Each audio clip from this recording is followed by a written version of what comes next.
Sir sir আমাদের বাবার একটা শোরুম দেখার খুব ইচ্ছা, আমাদের একটা গাড়ি দেখান। আরে ভিখারিরা, তোমরা এই গাড়ির একটা টায়ারও কিনতে পারবে না। আয়নায় নিজেদের চেহারা দেখেছো? যাও এখান থেকে, এখনই বেরিয়ে যাও। Get out, get out. ইংরেজিতে গালি দেয় রে, এক ফুতে উড়িয়ে দেবো একে। ছাড়ো হালকু, যেতে দাও, মা বলেছে না, ফালতু ঝগড়া করো না। বাবা, আজ আমরা গরিব বলে ওরা আমাদের কুকুরের মতো তাড়িয়ে দিল, কিন্তু তুমি চিন্তা করো না বাবা, আমরা কথা দিচ্ছি একদিন এই দারিদ্র্য ঘুচিয়ে দেব। মিস্ত্রি সাহেব, আমাদের দুজনকে কি কাজ দেওয়া যাবে? আরে সরো, তোমাদের মতো মোটা হাতিদের জন্য এখানে কাজ নেই, যাও গিয়ে ভিক্ষা করো, ভাগো এখান থেকে। গোকু, আমি বাড়ি যাচ্ছি, হাত নিষ্পিস করছে, কাউকে না পিটিয়ে ফেলি, কাজ পেলে ডেকো।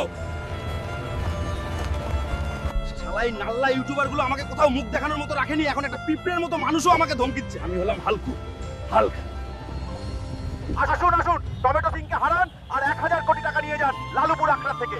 1000 কোটি, এটা তো দেখতেই হবে। আসুন আসুন, টমেটো পালোয়ানকে হারান আর 1000 কোটি টাকা নিয়ে যান লালুপুর আখড়া থেকে। ওরে টমেটো সিং, তোর জম এসে গেছে, আয় আমার সাথে লড়। আরে এটা তো সেই নীল বাঁদরটার ভাই, আয় তোকে আজ চাটনি বানিয়ে ফেলবো। মরে গেলাম রে, এর গায়ে তো অসুরের শক্তি, একা পারবো না, হালকু ভাইকে ডাকতেই হবে। ওরে হালকু ভাই, সর্বনাশ হয়ে গেছে রে, আমাকে একটা পালোয়ান মেরে তক্তা বানিয়ে দিয়েছে। তুই ভয় পাস না গোকু, আজ একে আমি টমেটো সস বানিয়ে ছাড়বো। ওই লাল টমেটো, এদিকে আয়, আমার ভাইকে মেরেছিস, এবার আমার হাতের মার খা।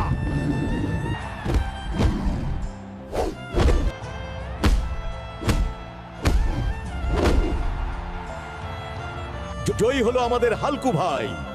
এই নিন আপনার 1000 কোটি টাকা।